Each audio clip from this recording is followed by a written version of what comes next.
Hello, everyone, and welcome to Bradford Cloud User Group's June podcast. Today, I have Imran joining me. Unfortunately, Shabazz couldn't make it. Hi, Imran. How are you doing? I'm all right, Sajid. How are you doing? I'm all right. Enjoying the sunshine whilst it lasts. You know what? I can't believe it's the fifth podcast. You Yeah. said fifth. It is the fifth podcast, isn't it? Starting in February. So, fifth podcast. Fifth podcast. You can't believe how many we've done. Time flies, doesn't it? Yeah. Absolutely. So, today we're joined by Mert Yeter from Istanbul. We'll just add Mert to the screen. Hi, Mert. Here he is. How you doing? Are you okay? I am fine, thank you. How are you? Yeah, we're good. How's the weather over there? It is very nice. It's just hot here. It's been hot. Yeah. Easy, Mert. You need to come for a holiday. Yeah. It's been very hot here. Yeah.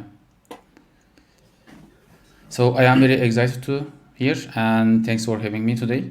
No, thank you for coming on. I know I've been on your show once on MS How To. Then we went on to Azure. We came on as a group.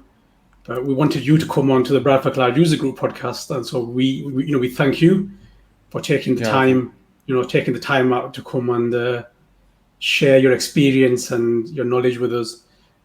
So just for the people that don't know you, can you just introduce yourself to us, please?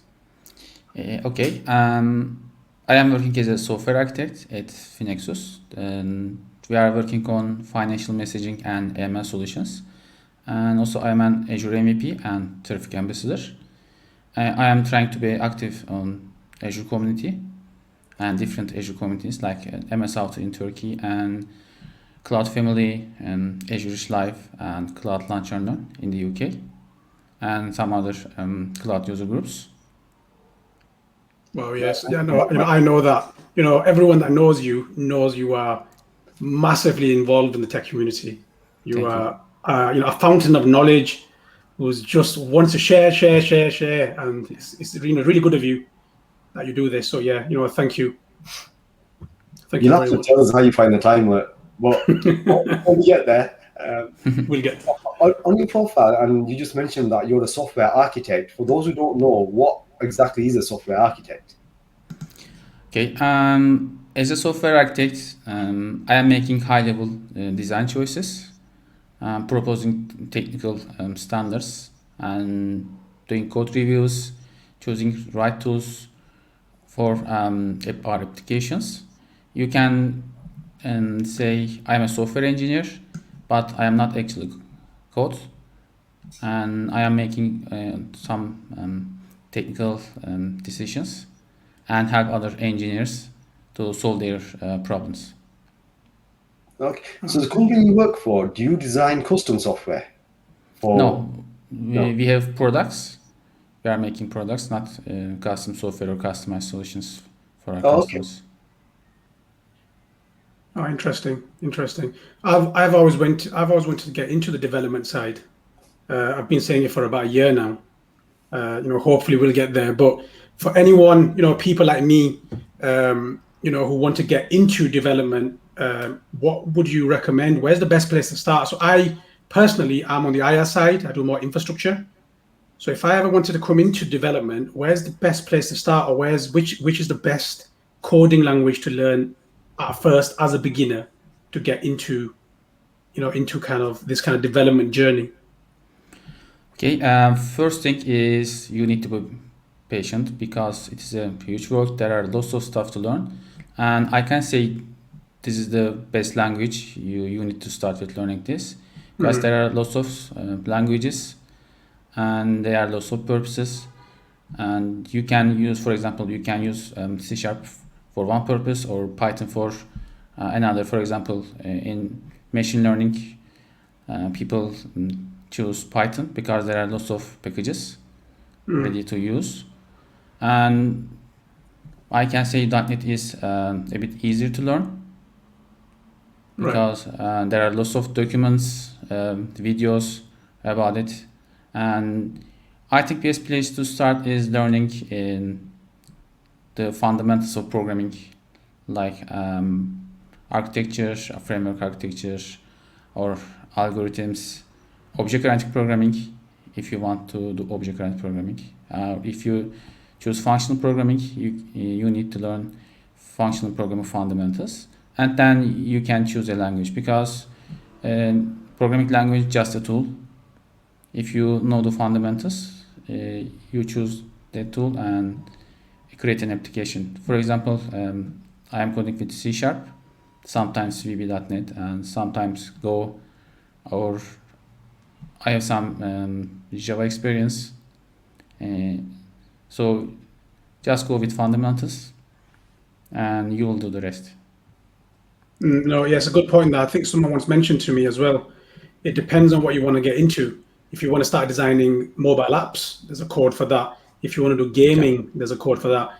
If you want to do web design, you might want to go towards PHP, HTML, and stuff like this. Yeah, so yeah, good answer. Thank you. You're welcome. Yeah, you see a lot on Twitter about people wanting to start out in coding, and if they're doing web development, for example, there's a path that always defines HTML, CSS, JavaScript. And you see that quite often. You also see stuff like, if you want to get into infrastructure as code, Python and Go, and you're seeing a lot coming on stream.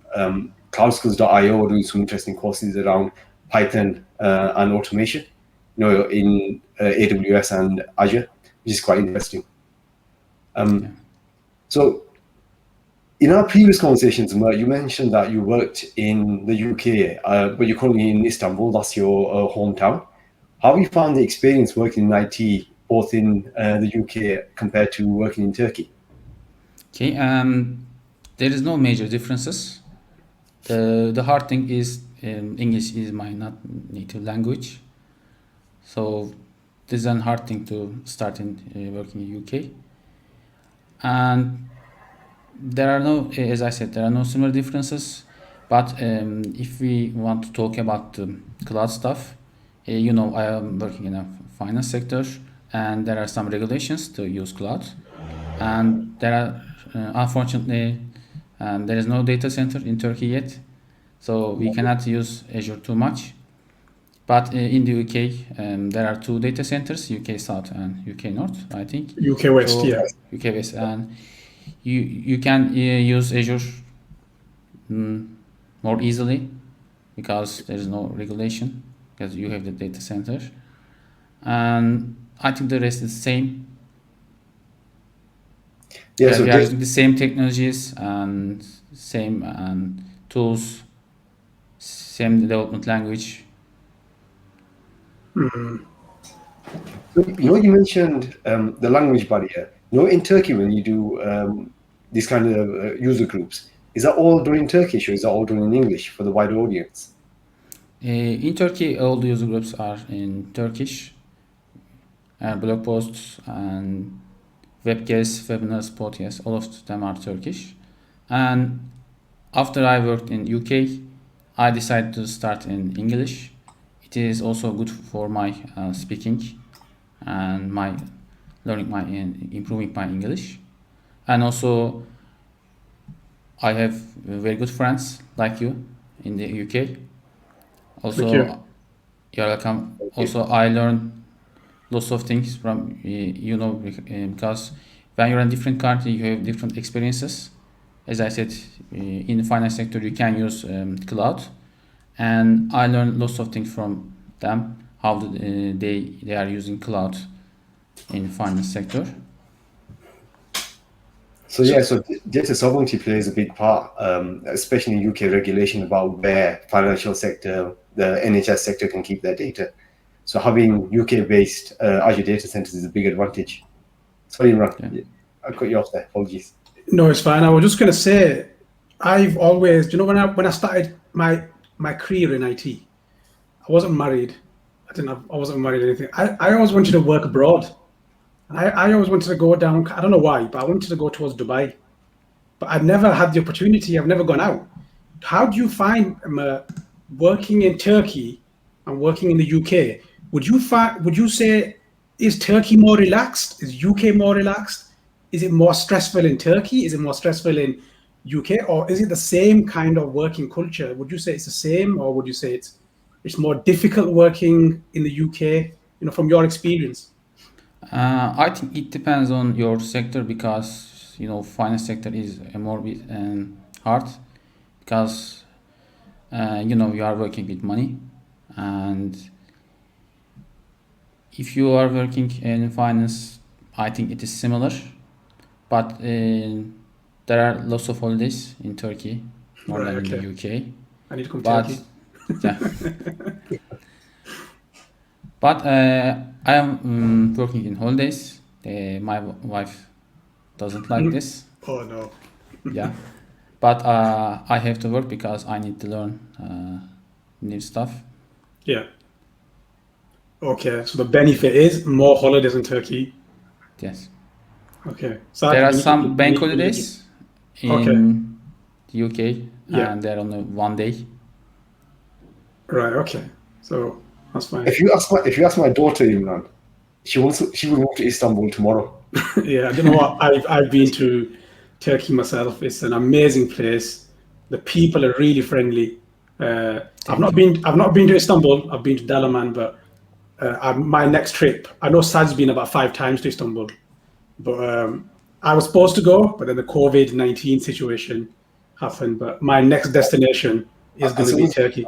As soon as we can travel, me and the Yeah. family go to Turkey, Istanbul.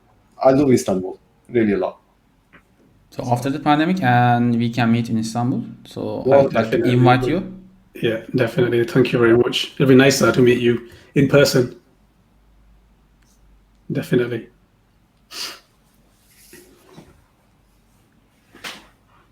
So, Mert, you mentioned at the beginning that you're a Tawfiq ambassador. What exactly is that, and what does that involve? Okay, and Traffic Ambassador is like a Microsoft MVP, and I am making contributions to traffic community, for example, Traffic Proxy, Traffic Mesh, and all of their products.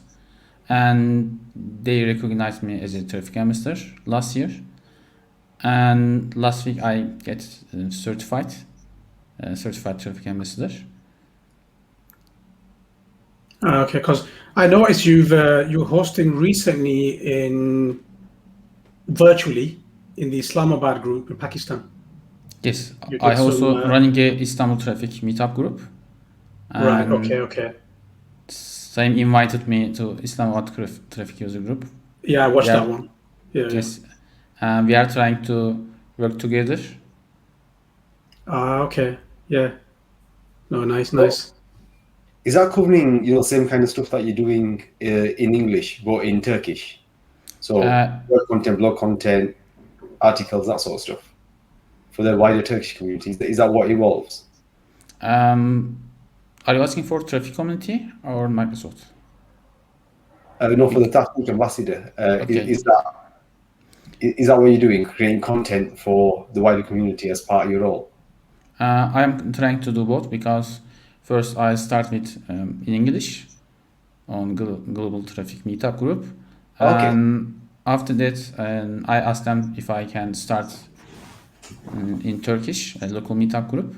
So I started a local meetup group that we are making a contribution in Turkish, and also I'm trying to write blog posts on MS Auto about traffic and Azure. Because this traffic is cloud native, we can use it in Azure also. Okay. Yeah, I've heard of it. I've never really. I got to hear about it first time through your Twitter profile, and I also watched the Islamabad user group session you did, the recording. I think it was a podcast recording you did with Yes. Saif. Yeah, I watched that as well. Okay, interesting.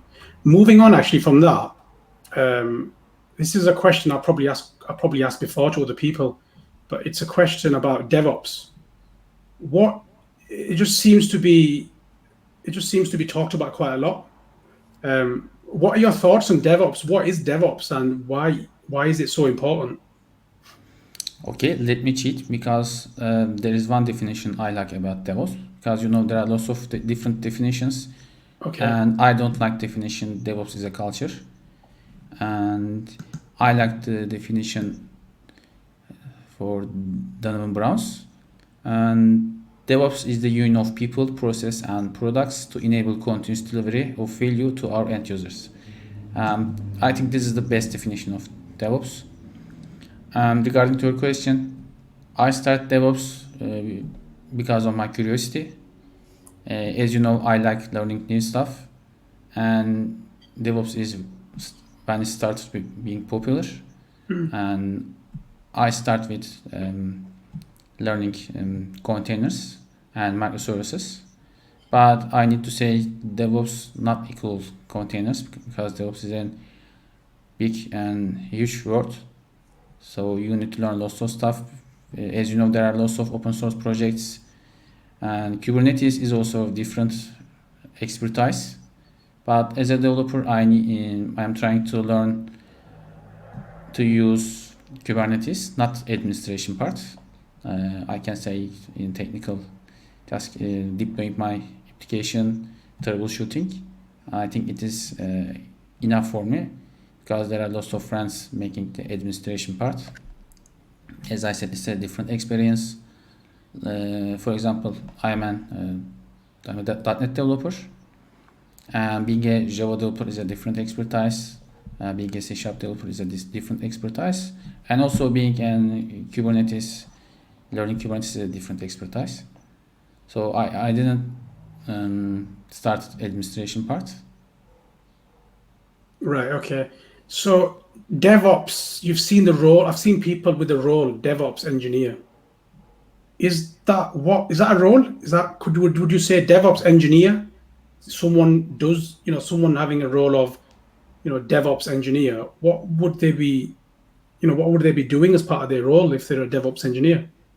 Is it building the bridge between dev and ops? Is that literally what it is? And most people think, as you said, it's a bridge between developers and IT. But the DevOps engineers, as I said, it's a different expertise, and they are trying to automate stuff.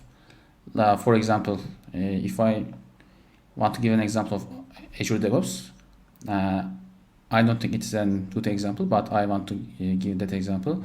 For example, I am writing an application, and I check in my code to Azure repos, and then there is an Azure pipeline.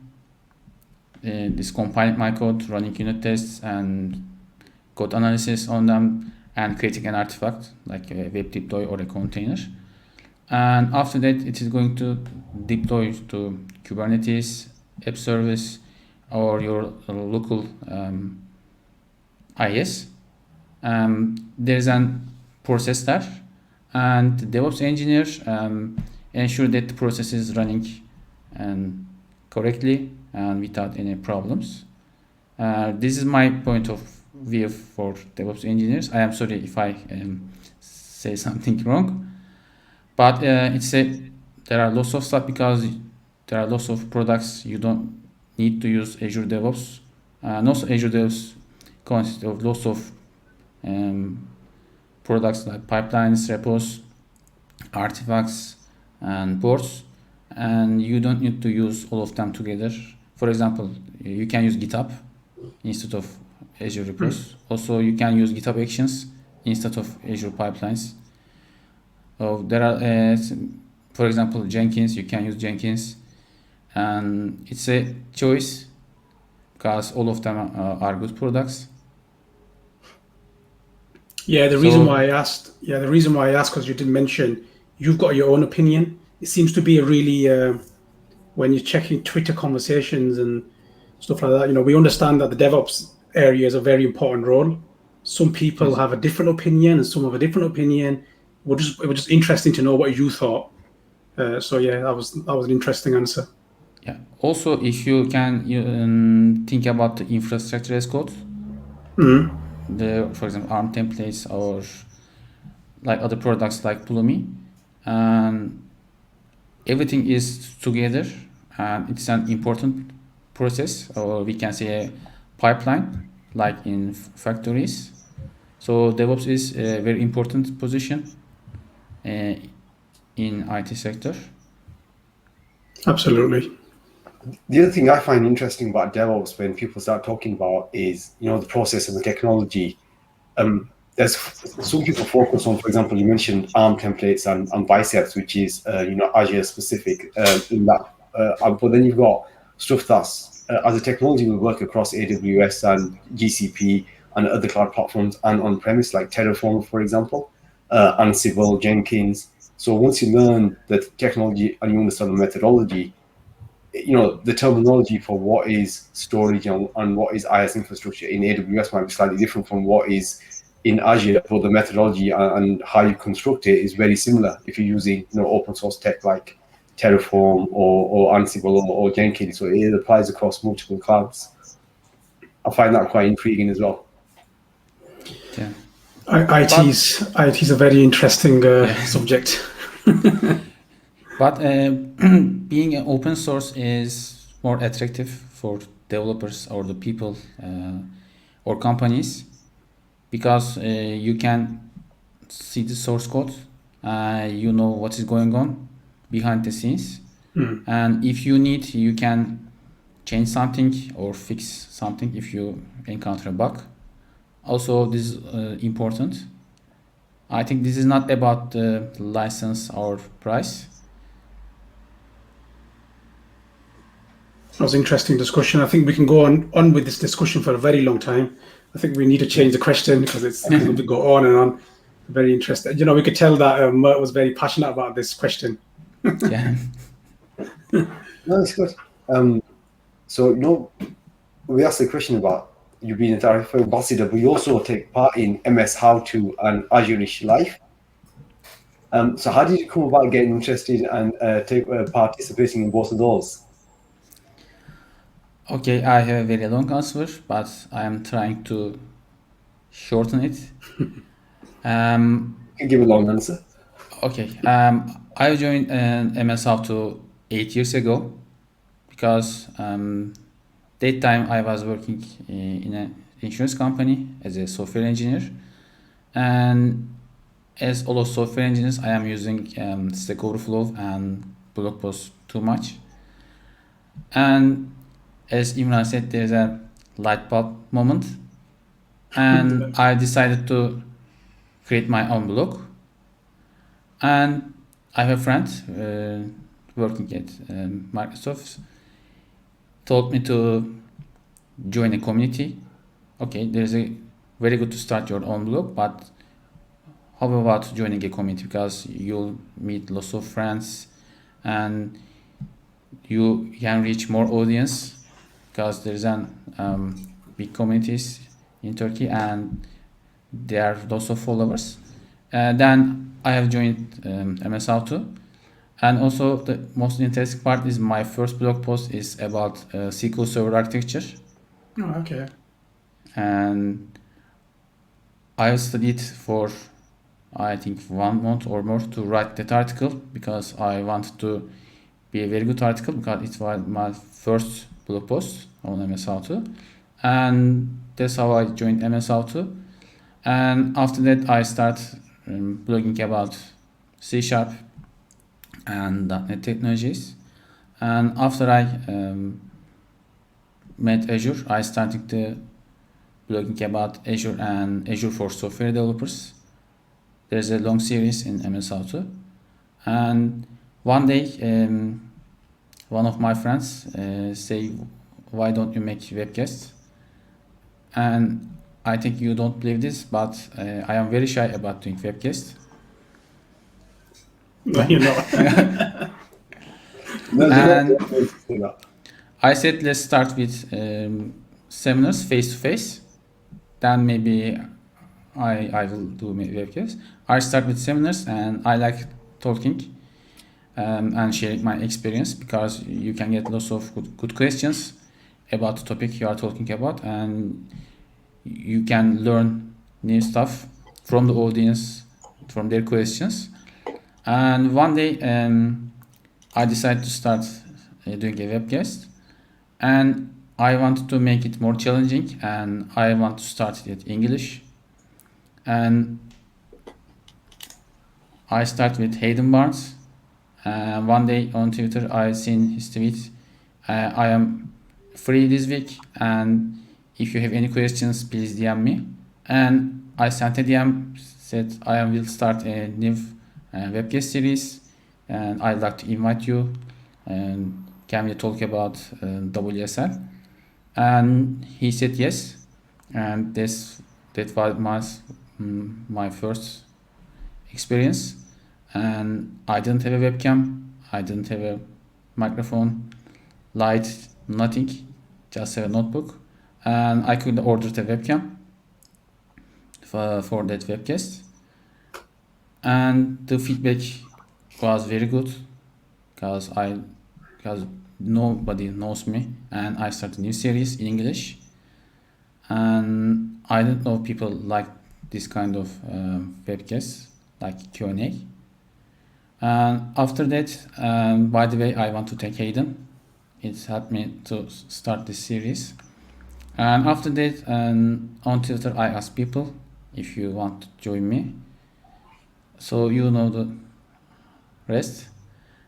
And Azure's Live, I met Pete on Twitter, like you, on Cloud Family. And I am watching all of their webcasts. And one day, after John joined Azure's Live, and I asked Pete and John if I can join them. And Liam and say, why not? We want to have you in Azure's Live. And I want to change the story a bit, and I want to make some webcasts about deep dive sessions and previews, betas, and new stuff on Azure. And I start my Azure Live journey. Wow, it's been. You mentioned first of all, I know you've moved on to Azure-ish, but are you still doing MS How To as well? Or have you moved over? Yes, I'm continuing MS How To Live in Turkish and Azure Live in English because I want to split them. Right. Okay. Because when I start doing MS How To show in English, lots of people in the UK start following. But one day I make it in Turkish, and they see a pop-up in their mobile phone on if they install Twitch. Okay, there's a new MS How To Live show, and they enter and they see it is in Turkish. And after that, it is not a good thing. For example, you have lots of followers, and if you make something in Turkish, people start looking at, but they don't understand the content. So they start not following you. So I split the content.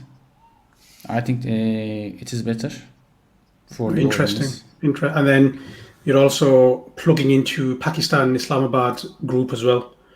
You're obviously with Azure-ish, you're with MS How To doing the Turkish, so you're obviously helping out everywhere.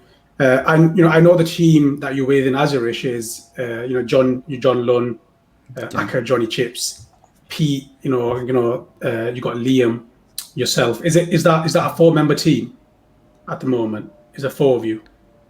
No, Jonathan and Clifford, I think they're also an Azure Live team. Right. Okay. You've got the 4 people that I know of. They're all great people. So you've actually gone into a really good team. What about the MS? What about the MS How To? How big is that team that runs MS How To? It's a very big community, and I think there are now 50 active bloggers in MS How To. Okay. And also we have more than 100 writers, but not all of them are very active. They are blogging time to time, but we have a small group making active contributions, webcasts, blog posts, and there are also 20 people, I think. Oh, interesting. So it looks like you're quite busy with all these groups at the moment. So what's next? Are you gonna, obviously you've obviously, you're heavily involved with the tech community. You've got, involved with Azure-ish, you've got MS How To, you're working with Saif in Pakistan. Have you got any more plans? Are you gonna get, have you got any more room, to take on any more tech ventures? According to my wife, no. But as you know, I am trying to share my knowledge and I don't want to stick one platform. That's why I am trying to join all of the user groups, communities, their shows, their events. And maybe you have already noticed, if someone posts on Twitter said we have a user group session, who wants to be a speaker, I always say me, and I send a message on or looking for new sessions on Session Ice. That's also good for me because as I said, I like learning new stuff. It's amazing how you just previously said that you were very shy. Yes. You're not shy because you don't, or maybe you are. Maybe you are very shy. You're nervous, but it doesn't feel like you seem very confident. So for example, me and Saj, we've just turned the webcam on as of September. We always used to be either sharing content via blog content or kind of hiding away. We were the same. We couldn't turn the webcam on. We were very shy. We couldn't speak up. How did you when you had to buy your webcam for the first time? You mentioned you purchased your webcam. Was that very nervous when you had to turn that webcam on and do your first webcast? Yes, I was very nervous because also this was my first webcast in English, and it's not my native language. I also nervous about not understand the question or something Hayden asked to me, but I managed to do it, and I'll continue doing this. See, what's I'm still sorry. Sorry, Matt, I was going to say what's interesting about your answer is it's very similar to if you remember the first podcast, we had Gregor on there, and Gregor's a veteran like you are of doing podcasts and talks both online and in public. But he was saying the same thing. Even now, he gets nervous before going onto a show, whether it's live or whether it's streamed like this one. And he's like you, veteran. He's done hundreds of them. So I'm new to this scene, and to be honest with you, I don't feel comfortable doing it. It's where it is, I think.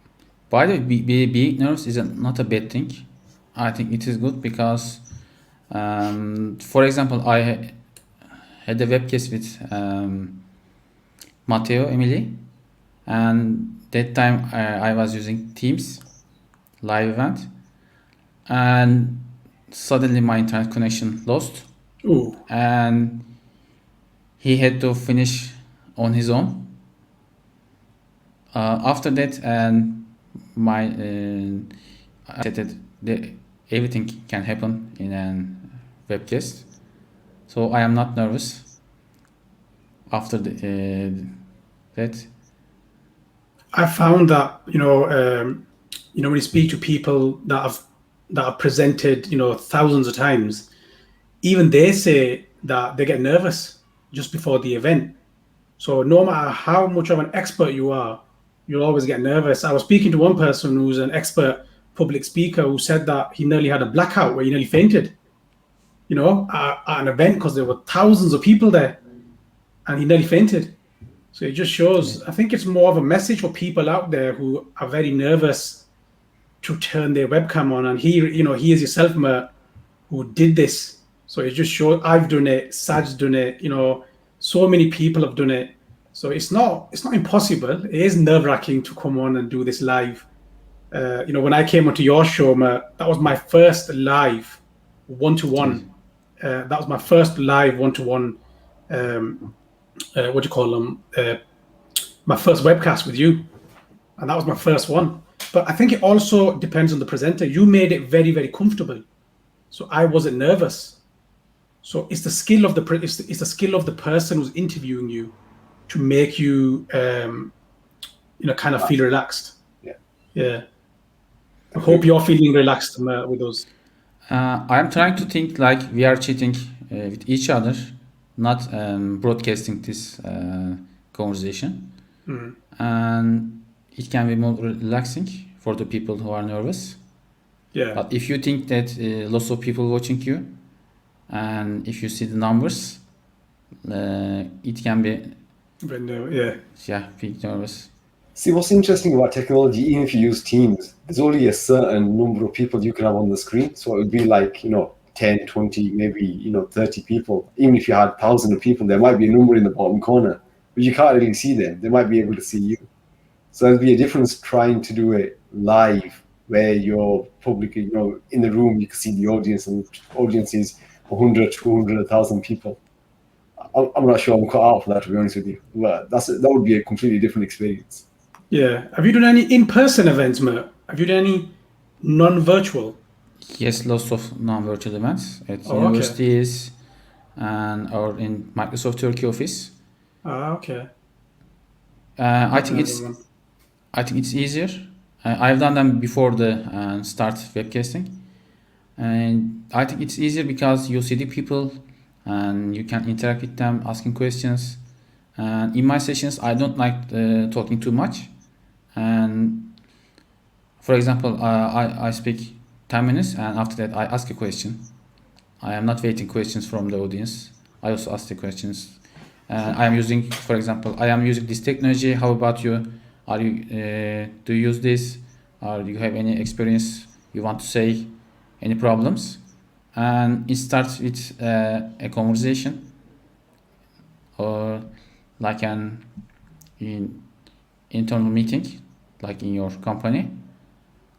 So it's a very different experience.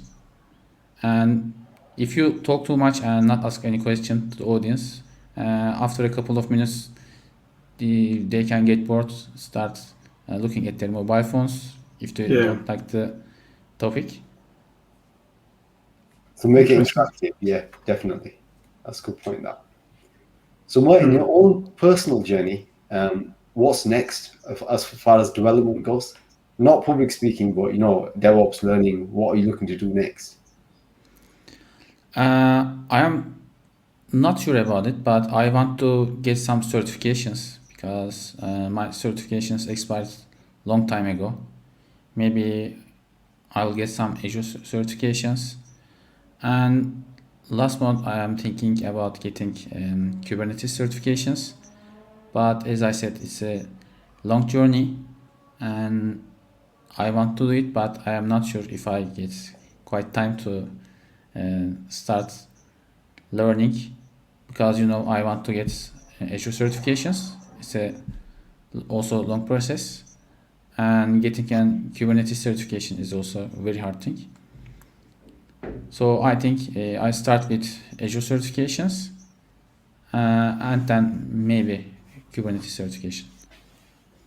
Interesting. One more question for you. I know this is your favorite question. I think you asked me this one on my podcast. How do you balance? You know which one this is. There is no balance. How do you balance family, community, and work? You obviously do a lot for the tech community. Have you got any tips for anyone on how to balance this together so that you can do it all nicely? Okay, there is no balance, first of all. But I am trying to make, for example, for the job, we have working hours. And in the working hours, you have to do your job. And after the working hours, for example, if Monday I am working on the new stuff, on Tuesday I'm taking time with my family. So there is no timesheet or plan, but I am trying to share them with my webcast calendar, and I say this day, and other day I have webcasts, and on the weekend, for example, on Saturday I need to work on this session, and Sunday I am free, so we can go wherever you want. Wherever you want. Nice. It's nice. Nice. But on Sundays there is lockdown. Nice. That's a very nice question. That's a very nice answer. I might use that next time. Saturday and Sunday is lockdown. Is this both still in lockdown, Mert? Is it not out lockdown? No, only Sundays. Only Sundays? Only Sundays, you're actually being serious. I thought you were saying lockdown because your wife says Sunday's lockdown. Now, only Sundays there is a lockdown, but I'm trying to arrange their time and my contribution time. And also a very good thing to my company supports my contributions, because it is very important. If you are taking too much time for your actual job, you don't have any time for your contribution. And I have a similar job because I need to learn this stuff, and it is very not very. It is the best way to learn is teaching, and Absolutely. I want to give you a tip about it. If I want to learn a new stuff, for example, let's say Windows Virtual Desktop, for example, it's not my expertise, and I am going to set a session, or I ask my friends this, I am going to write a blog post about it, but I say I'll do it 1 month later. I set a time, and after that you have to do it because you said that you are going to make a blog post or you are going to make a session. And if you start promoting it on LinkedIn or Twitter, you really need to learn it because you are going to make a session, people ask you questions about it, and or if you write a blog post, also people read them and ask you questions. And because you are sharing your knowledge, you need to learn it every detail, you need to try everything. And also, for example, I am start with Microsoft Docs, and I'm trying to do everything in the documentation. I try it myself, and most of the time there are some problem or installation or the scenario you are working on, and there is the point in the session. I am using this documentation, I change something, and I get some error, and this is the fix, or this is the scenario I am going to talk about today. And people like this because all people can read that documentation because there are lots of translation. You don't need to read in English, and everyone can do it. But you if you do it in your own computer on a different environment and find a different problem and a solution, people like to watch your session or read your blog post.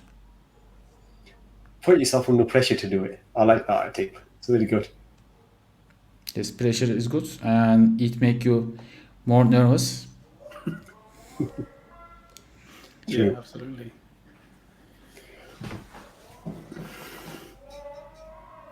So, do you know, you've done a lot for the tech community. I've said this over and over again. You're a Microsoft MVP.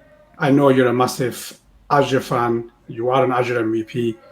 You're doing so much for the tech community. Why is it important to do this? Why is it important to share knowledge? Why do you do this? Why do you think it's important? Okay, I said a light bulb moment when I was working as software engineer. I was consuming Stack Overflow too much that time. Still, I am consuming, and if I encountered an error or a bug, and also I am reading Microsoft documentation, other people's blog posts, and watching webcasts, podcasts, and other stuff, and I am only consuming. So I decided to why I am only consuming. I want to give something to community, so other people can learn from my experiences. Because while you are working in your company, you can see lots of problems. You need to fix the problems. So I don't want to other people to work too much because sometimes there is a bug and you need to fix it very quickly, but it takes too much time. Sometimes 1 day, 2 days, maybe a whole week. And if I write a blog post about it, and some people making a Google search can hit that blog and solve it in a 1 minute or 5. So I don't want to other people take too much time like me. No, good. I also blog, and for the same reason. When I'm doing a Google search, I find someone else's blog post. They help me find that answer. And like you said, it might take me hours, but with a Google search or a Bing search, you're able to find the answer from someone's blog post. So if you know the answer and you've spent hours on finding that fix, I think that techie should blog about it just to give back to the tech community. Absolutely. Yeah. Also, you can learn lots of stuff while blogging. Because, for example, I start a topic and I start writing 1 paragraph, 2 paragraphs, and I installed it, write this, and hit run, installed that extension. And sometimes I say, what if I didn't install that extension and install another extension? And I see different behavior in the program, or I can see a bug, an error message, and that's why I can learn lots of stuff about that product or topic. And after a couple of weeks, months, or a year, if you encounter that problem, you can easily say, okay, I know this problem. You don't need to install this, just uninstall and install another extension. And people say, oh, you know everything. How do you know? We are working on more than a week on this problem. I can easily say nobody can knows everything. So I know this because I wrote a blog post about this maybe 1 year ago or a couple of months ago. But I want to be sure everyone, we are not have superpowers. We are all same. We are also working on technical stuff, and we took the same amount of time to solve this issue. But it is all thing about experience and knowledge. And if you gain knowledge, the best way to do it is contributing to the community. Because also I have lots of friends in the community, both in UK and Turkey. If I have a problem, I can call them or write them an email. I have a problem. Do you have any experience about it?